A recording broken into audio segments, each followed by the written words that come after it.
Hi, I'm Christian. And I'm Dan. And today we're looking at ways that we can live differently. Yeah, and we're not talking about getting more attention or showing how good or smart we are.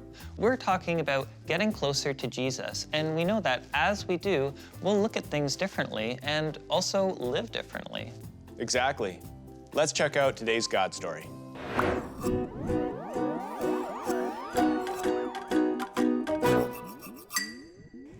Best thrift store find ever. This is my ceramic cat, Patrice, AKA the watch cat, because wherever you are in my apartment, his eyes are always looking directly at yours. Hey everyone, my name is Liza. I'm so glad to be back with you, and I'm really excited about this series that we're about to start on the book of James. But first, I'm gonna share a story with you. Do you guys know what a thrift store is? It's a store that sells secondhand items, so household things or clothing that people don't want anymore, but I love going there because when I look through, they're treasures for me. I love shopping at thrift stores. Now, some of my friends think I'm crazy because I'm always in and out of secondhand stores, but I love it. I love that I get to find things that are really unique and different, whether it's clothing or whether it's stuff from my home. I found some really awesome items, including my amazing ceramic cat collection. I'm not exactly sure how my cat BB feels about my cat collection. Sometimes I think she gets a little jealous, but I love it anyway. But when my friends started seeing some of the really cool stuff that I was finding, then they started shopping at thrift stores too. And that gets me thinking to what we're talking about today, how when we follow Jesus, sometimes the decisions that we make in our life might seem a little different to other people, maybe even strange. But that's because we don't live for ourselves, we live for God, and that is different. And that leads me to today's big idea, that living for Jesus means living a different way. A while after Jesus went to heaven, his half-brother James, same mom, different dad, wrote a letter to Christ followers who were scattered throughout different towns and cities because of persecution. Persecution means people were treated poorly because of their faith. This letter became known as the Book of James in the Bible, or simply James. James wrote this letter to encourage them to actually live their lives as Christ followers and not just talk about it. James starts his letter like this. I, James, am writing this letter. I serve God and the Lord Jesus Christ. I am sending this letter to you.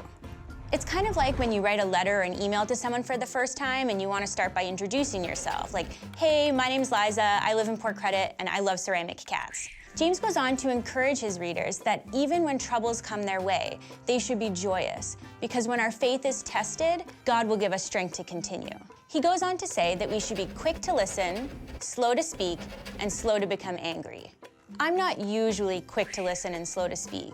In fact, sometimes I'm the opposite. Like in those moments when you're feeling so upset about something and then you just blurt out how you feel, thinking that it's gonna make you feel better, but about 5 seconds later you feel so much worse. And that's what James is talking about. We should be quick to listen, slow to speak, and slow to become angry.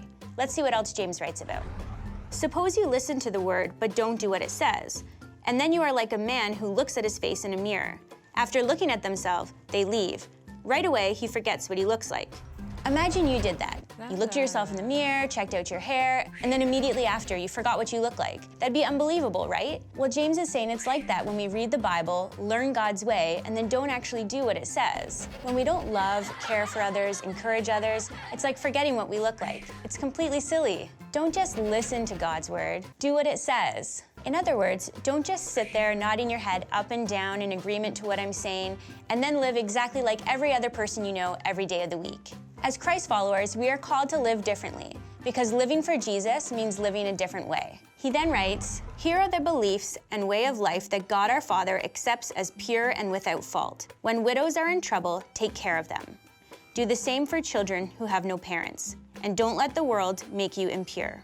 In other words, care for those who don't have others to care for them. Love well, and don't get pulled into the things that tempt the rest of the world. In James chapter 2, he goes on to write that we shouldn't show favoritism and we should love everyone as we love ourselves. So what does that mean for you and me? It means maybe when your friends are being mean to someone, you're the one who steps in and stands up for that person instead. Or when you tell someone that you're gonna pray for them, that you actually do it. It means being quick to listen, slow to speak, and slow to become angry. And I know for me, it means in those moments when I'm feeling really emotional, instead of just blurting out how I feel, I'm gonna stop, take a deep breath, let God in, because I know when I do that, He's gonna help transform the way I view the situation. Remember at the beginning when I told you how at first my friends thought I was crazy for shopping at thrift stores, but then when they saw all the cool things I was finding, they started shopping at thrift stores too? Well, when we follow Jesus, sometimes we make decisions that other people might find strange or different. But this kind of living different will make people wonder why. And when they ask you, you can tell them, because living for Jesus means living a different way. All right, everyone, thanks so much for hanging out with me today. I'm really excited to see you again next week. Take care. Turn to the person next to you. And answer the following questions before the time runs out. Question time! When we live for Jesus, our lives look different than other people. We don't say, me first. We put God and others first. What is one way you can do that in your life?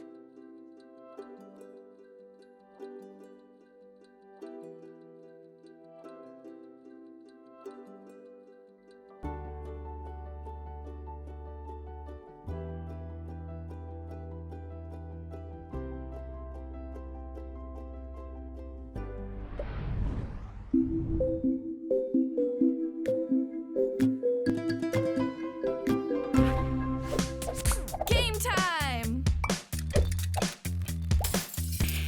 Sticky situation. How many times can you say the key verse before things get sticky? Say it with me.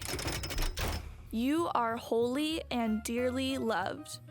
So put on tender mercy and kindness as if they were your clothes. Colossians 3, verse 12. Get ready. 3, 2, 1, go!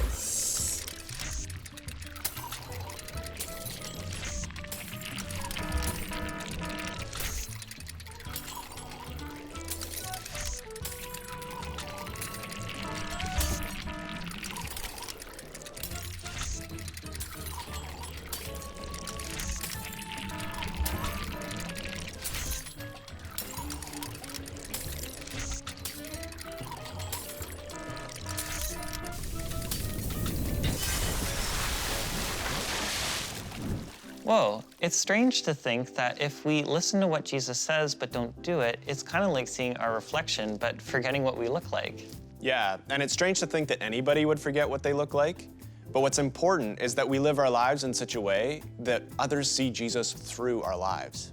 Yeah, let's take a look at Stephen's life story and see how he made the conscious decision to live differently. Watch this.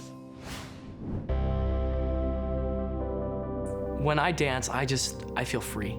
I feel alive, and I just feel kind of connected to myself and just to the world around me. So my name is Stephen Tacker. I love sports. I love dogs, and I love musical theater, singing, acting, and dancing. So when I was 11 years old, my family took me to go see Wicked in Toronto, and it was like my first big musical that I saw, and I was just blown away by it, and I knew that's what I want to do. I want to do musical theater. And so over the years, I just did lots of musicals, and now I'm in my third year of music theater performance at Sheridan College. Something that is unfortunate about this industry is that something it asks you to do is kind of become self-centered. But as well as that, sometimes people sacrifice kind of who they are and their core values. I mean, when there's 500 people auditioning for one role, people can get nasty and kind of go against how they were raised and what their morals are.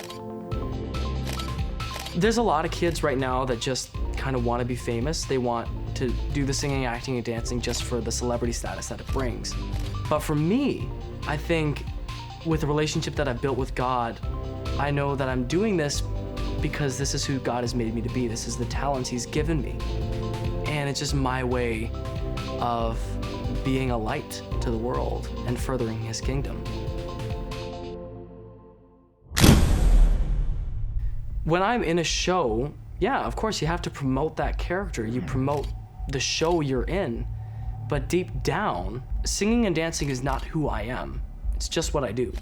That show, that character doesn't define you. What defines me is Jesus.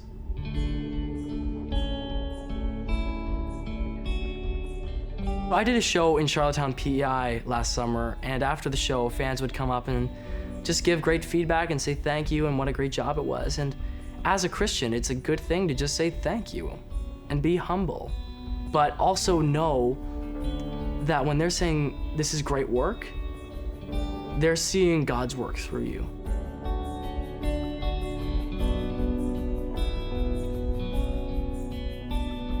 So as a singer, actor, dancer who's also in love with Jesus, I think like I just share everything with Jesus. He's my best friend, you know? Like we'll just have fun together and I'll just talk to him about just whatever, the good things, the bad things. When I dance and when I sing and when I act, I feel like I'm praising him and I want to just give him the glory in that.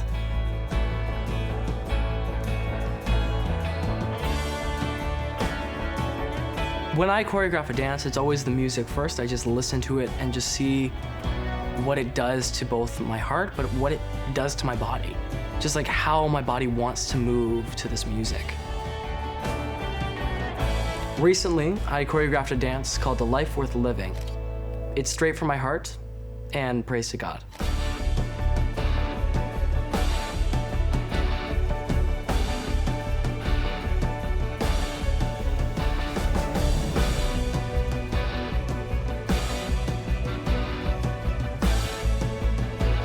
So when I dance for an audience, I just feel such a rush. I get adrenaline, yeah, I get butterflies, and I just get really nervous, but it's like a nervous excitement. But when I'm dancing for God, I just feel at peace. I feel free. I just feel alive and that I'm doing what I was made to do.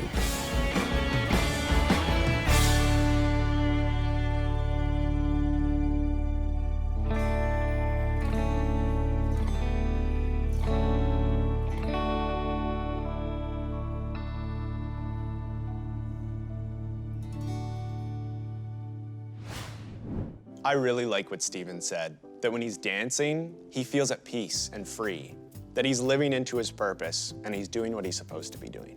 Yeah, it's clear that he's using his talents for God's purpose and living differently from what is often seen from some people in the entertainment industry.